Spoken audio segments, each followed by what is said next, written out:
Hi friends, పచ్చిమిర్చి పచ్చడి చేసుకుందామండి. వేడి వేడి అన్నంలోకి చాలా బాగుంటుంది. ఇడ్లీ దోశలకు కూడా బాగుందండి. ముందుగా అయితే ప్రాసెస్లోకి వెళ్ళిపోదాము.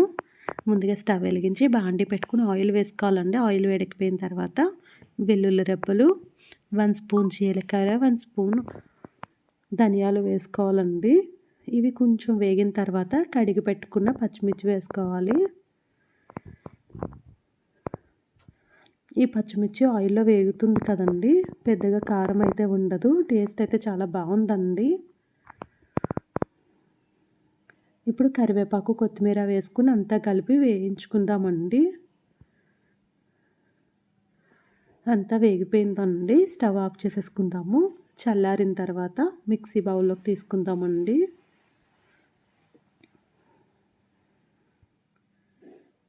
చల్లారిపోయిందండి. మిక్సీ బౌల్లోకి తీసుకుని పసుపు, సాల్ట్, చింతపండు, 1 స్పూన్ పంచదార తీసుకున్నానండి. మీరు ఆ ప్లేస్లో బెల్లం కూడా వేసుకోవచ్చు. అన్నీ వేసుకొని మిక్సీ పట్టేసుకోవాలండి. మిక్సీ పట్టి బౌల్లోకి తీసుకున్న తర్వాత పచ్చులపై ముక్కలు సన్నగా కట్ చేసి వేసుకోవాలండి. మరీ మెత్తగా మిక్సీ పట్టకూడదండి, కొంచెం బరకగానే మిక్సీ పట్టుకోవాలి. రైస్లోకి చాలా బాగుందండి పచ్చడి.